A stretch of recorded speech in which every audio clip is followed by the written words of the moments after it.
Hi. Never underestimate the one's willingness to be surveilled.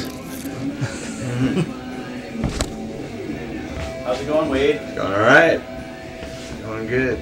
Good to hang out again. Last time our sound was blown out, but I've got the technical difficulties. Yeah. Fixed up a little bit. Cool. This is your water, by the way. Oh, thank you. This is my water that I didn't refill.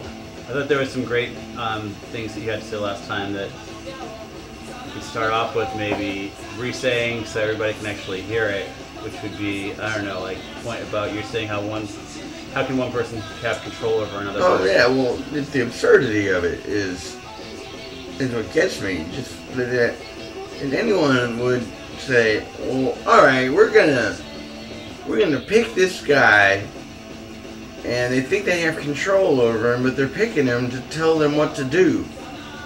So that, it's just, I don't know. It's the idea of just one, like, you know, like what gives me the right to say, you know, you need to go to jail for 20 years because you bolted that TV out of the pawn shop or whatever, you know, just who how can anyone judge another person? How can, are you better in some way, you know? Are you superior in some like evolutionary way that we don't know about that makes you able to like assess somebody's entire life's worth and where they deserve to be for like the next up to 10 to 20 years of their life possibly for doing something incorrect or wrong? I don't know. The whole concept blows my mind. It's got like part of these people's like reptilian brain is like on overload or something. Yeah. It's that just martial kind of way of thinking, you know, like, you know, nobody knows how it should be done. I am going to organize it for everybody. Yeah, this is how it is. So if I were in charge, I would blah blah blah blah blah. Yeah. Yeah, just such a joke. You know, every time you even. I was just listening to this radio podcast today, Media Monarchy, and you know, like it's just talking about how like the West Virginia governor just became like a senator, and he was, you know, gonna like go start some law about ease the EPA restrictions on mountaintop removal, which is like, you know, fucking over all these people like with the water and the air. Yeah. And just as far as just obliterating nature, it's actually like, in a way, like kind of an art thing, you know, of like, you know, its most destructive form. Right.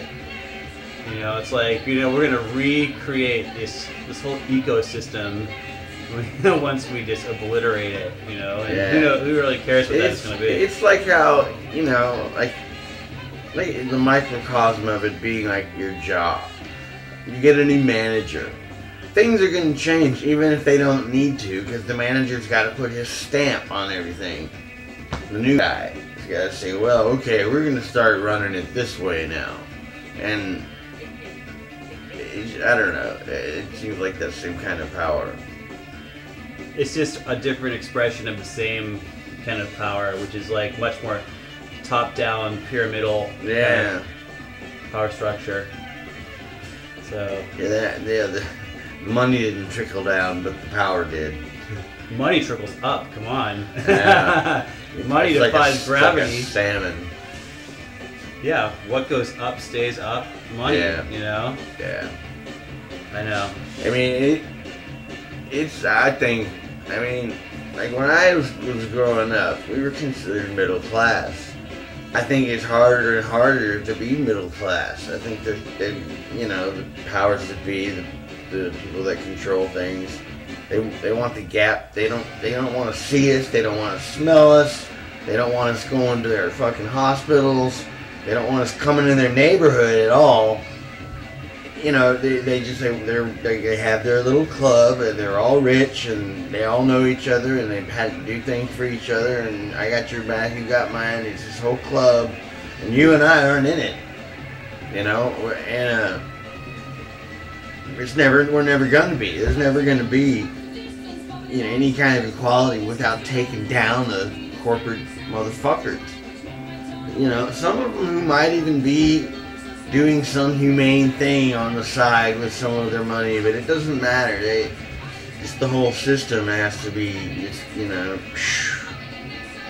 stuck in, you know, a whirling dervish type of thing for a while, a blender.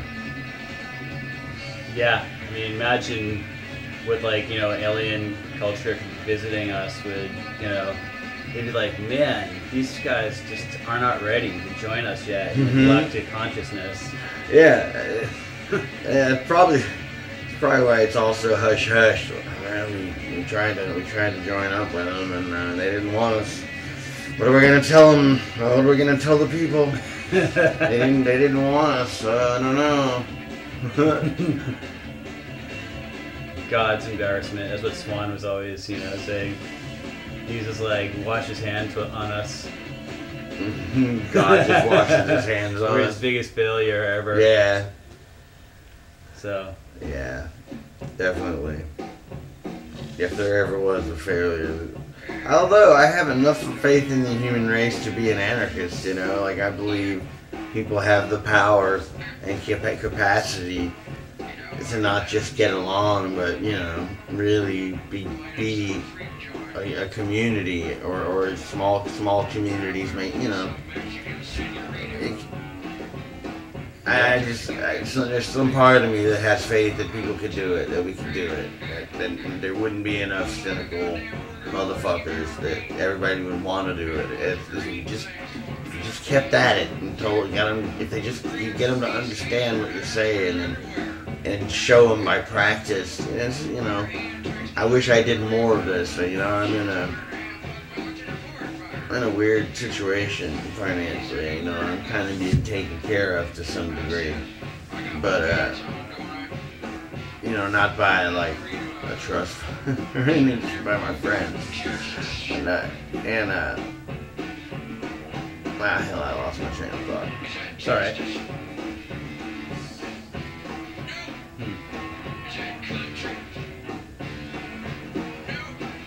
Yeah, I forget what I was going to say too.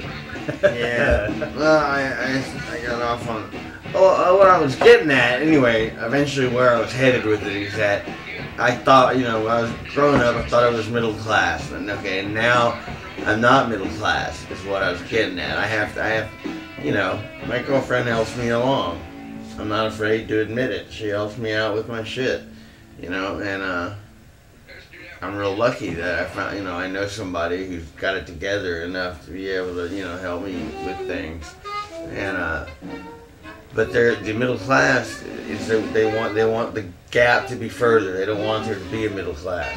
They want the poorer to be poorer and the richer to be richer. They don't want this confusing gray area in the middle. Like, I don't know. I've seen them at the country club, but I don't know. You know, because. You know, even when you're middle class, you're not in the club. You're still not in the club. And the whole bourgeoisie being like a wretched class, but the only one that succeeded revolutionary-wise was the bourgeoisie. And they want to, you know, they don't want no middleman. They just, yeah, I don't know. I feel a little weird about, like, you know, okay, legalize marijuana, everybody's on record who smokes pot willingly and wishes to admit it. So I'm on record, you know, my friends are on record. I've had my card before. And, you know, I kind of, the way I looked at it was like, they probably know all this shit about me already anyway. You know, it's just from various arrests and such. You know, they just from, yeah, arresting me, they definitely know I smoke pot. And, you know, and have done other things, you know. Mm-hmm. But, I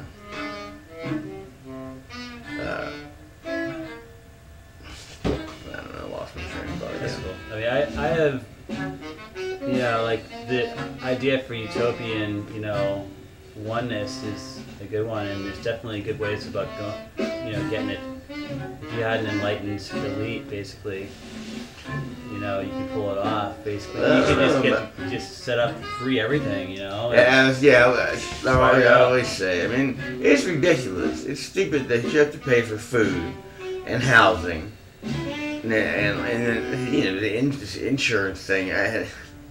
That's such a fucking scam. It's like enforced insurance. That's just crazy. And you know, you can get free food, free media, you know, TV, books, record, all that shit. Everything should just be available to everybody. I mean, in the library, in a way, it is. You should have more things than just the library available to everybody. And you know, free toilet paper. You know, that's something that just seems to be looked over. Even when you're getting GA, they don't give you like toilet paper tokens. Mm-hmm. You know, like if you're living on the street, they don't give you. I don't think they give you tokens. Maybe they might give you tokens for the paid toilets. I don't know.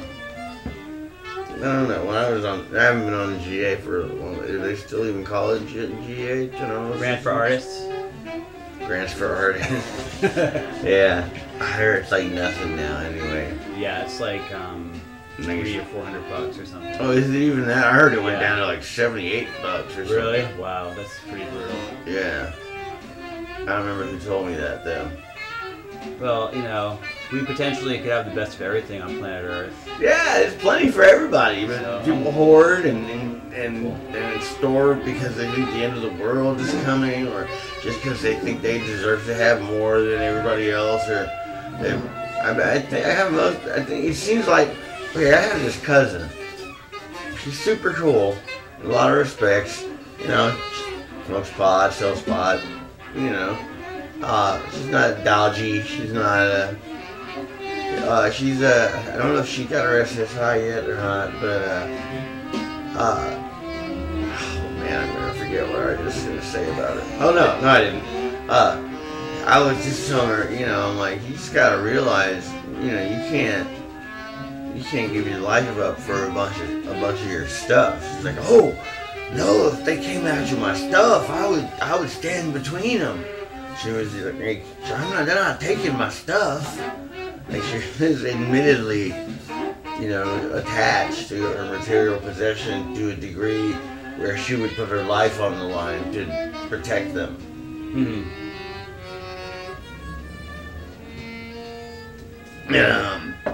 I mean, there were certain things like, you know, if someone tried to fuck up my guitar, you know. But yeah, but that's even replaceable. I mean, it's you. Replaceable. Yeah, everything. Like if, you know, if someone came in and smashed the computer, I could replace that. Mm-hmm. I mean, you know, and who comes in and, you know, looks for things that are, you know, that you're sentimentally attached to, like that pawn shop joke on Saturday Night Live they used to do. But it was like the pawn shop, and all he wouldn't take things that were worth money. They had to be worth something to the person. Like, he's like, oh, I got these 5-year-old kid drawings. They've been selling like hotcakes, and he wants this plastic. It's a stupid sketch, but it's funny. Yeah, I know. Well, I think when we were cave people and someone came up with the idea of the first store, that was like a big misstep for humankind, unfortunately. And like even the bartering is not that advanced. Yeah, bartering is nothing. It's still capitalism. Mm-hmm. You know, your capital just isn't on paper. Your capital is a goose or whatever the fuck. Your capital is, you know, people barter, you know, for powerful positions in governments, and you know, they barter. Good point. You know, people barter for all kinds of things. I don't think bartering is anything that should be, you know, revered. I think free everything is. There's plenty of everything. It's so much food gets wasted. I mean, I just, you know, just going to like St. Martin de Porres soup kitchen, like how much soup they have. Man, I don't know, they must store it in some way, but you know, they don't run out. Like while you're there, they don't ever run out of soup. So I'm like, you know, I mean, just that I know there's a bunch of extra food. you think you've worked in restaurants probably, right? Once or Just twice. once or twice. I used to work with them a lot.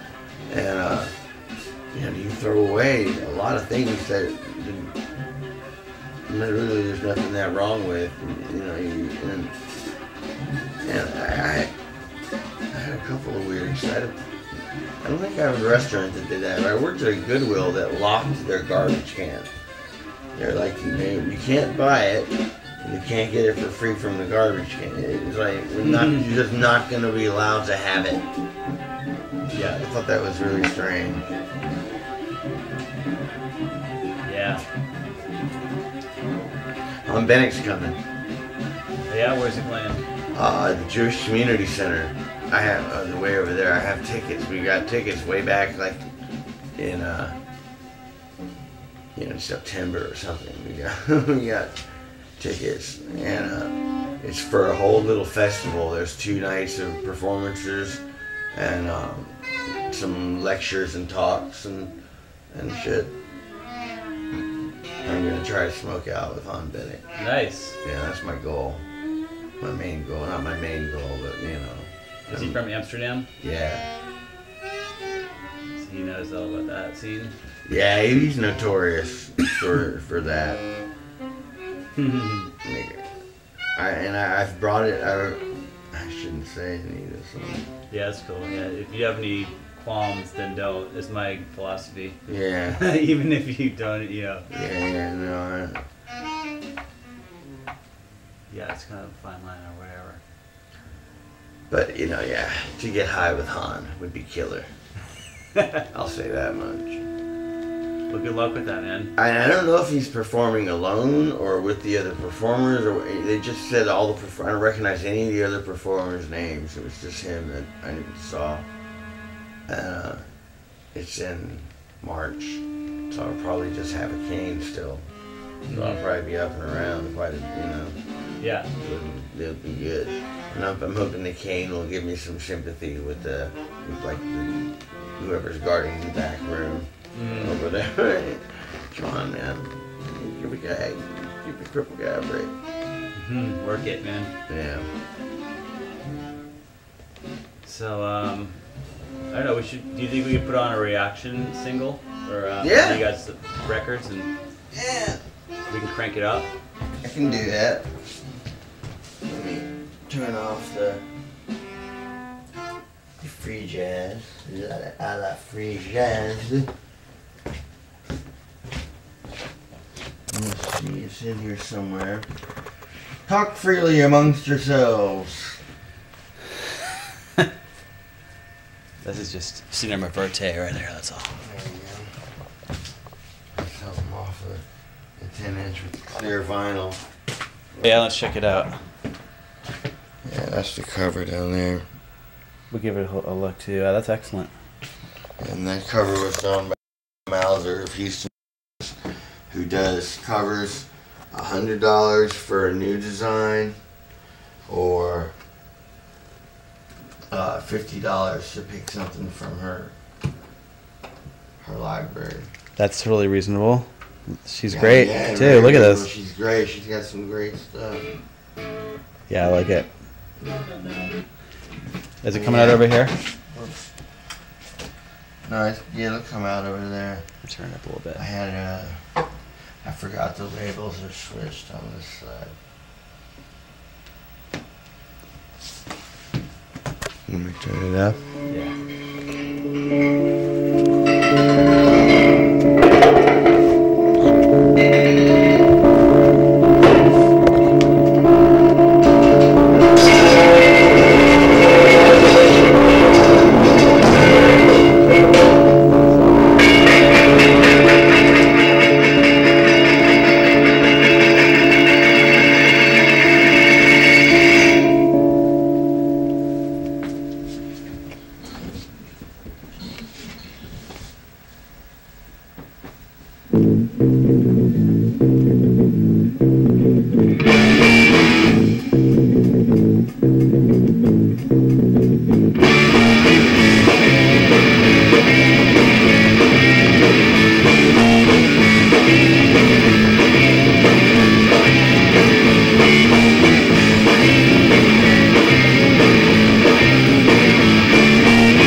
Have a hamburger, star.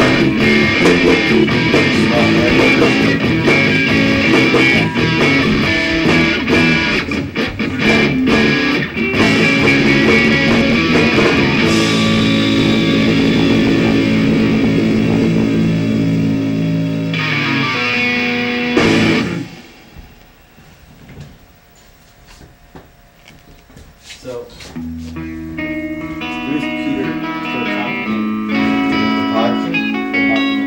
He's a 19th century anarchist.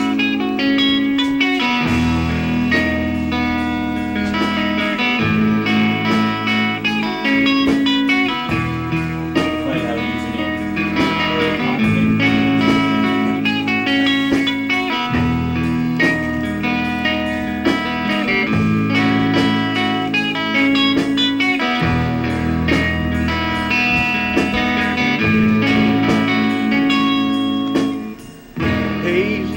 Maybe after this. I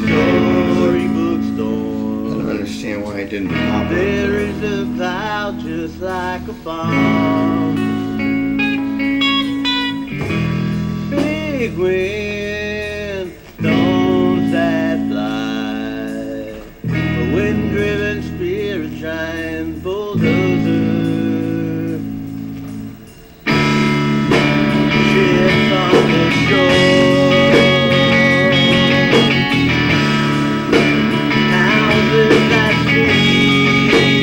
I swear it's not coming up.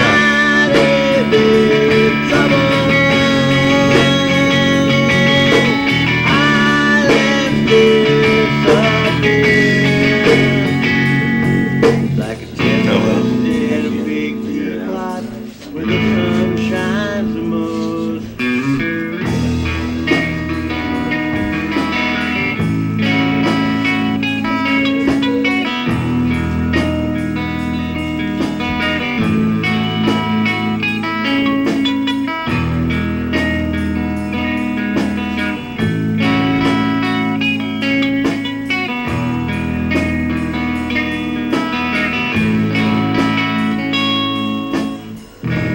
Sinking wind, rings within rings, a tug of war spinning like a top. An upside down dream, a one-eyed giant is born. Invisible water fanning the sea. Deep in the sun.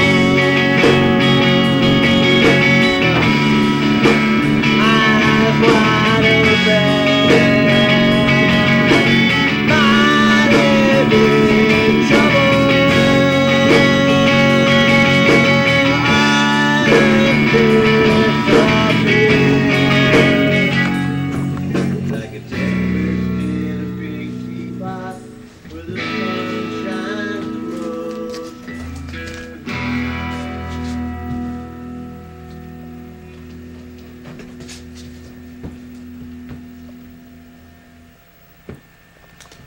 Nice. Was that side one? Yeah, that was almost all of Almost all of side one of the reaction. We have nothing to lose but boredom. Yeah. Thanks. Oh wait, here's your record. I kind of ripped that off from the situation. Well, if you're gonna rip somebody off, that's probably a good one to do. Well, they were plagiarists. You know, we all are. Who isn't a plagiarist, right? I mean, it's just postmodern, man. Everybody's a plagiarist. There's nothing wrong with It's that. like your own variety of plagiarism is what it's about now. No, you can't really just say, well, I put these notes in this order and I attached these words to them.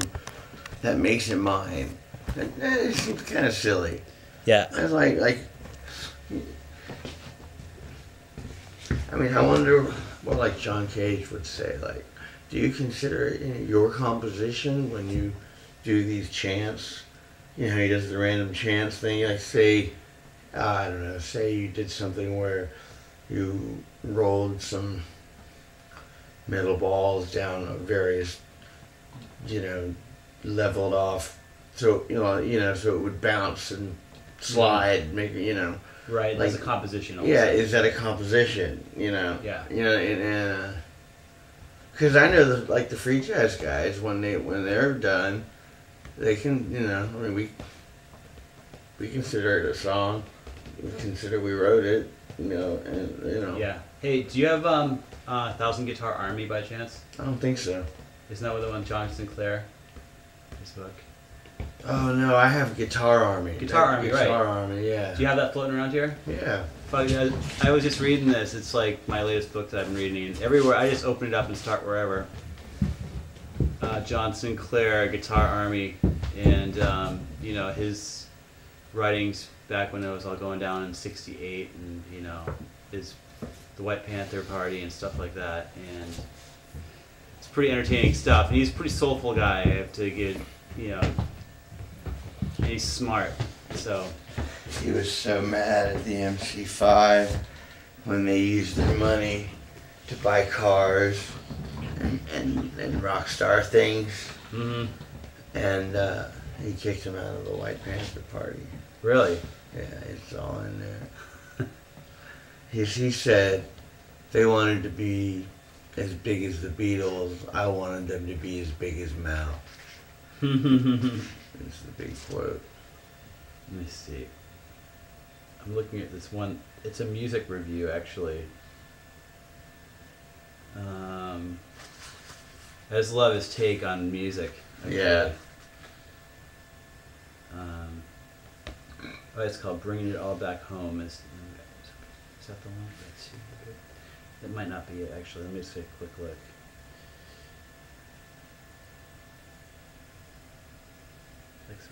I remember MC5. Like I'd heard him. I had him on a comp. Kick Out the Jams was on some compilation I had, but that was all I knew. And then I worked at this bookstore for I may not even work there more than a year, maybe 2 years. I don't know, but it was just cool because during the '80s and thrift, it's always about 20 years back. So I was getting all this crazy stuff from the '60s, and books by Timothy Leary and Aleister Crowley, and books about the Black Panthers and John Sinclair and MC5 and records. I was pretty much the record department.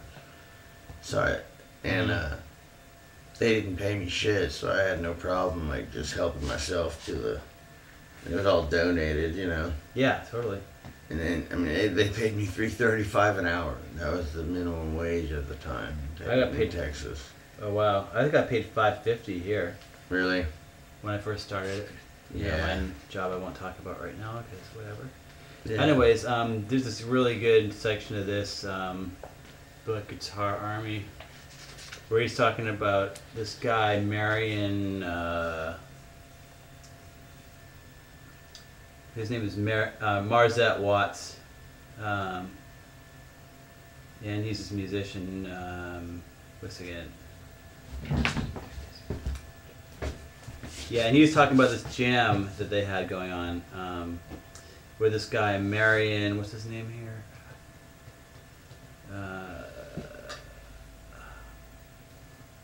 Not Marlon Cherry. I don't know. Marlon Cherry is different.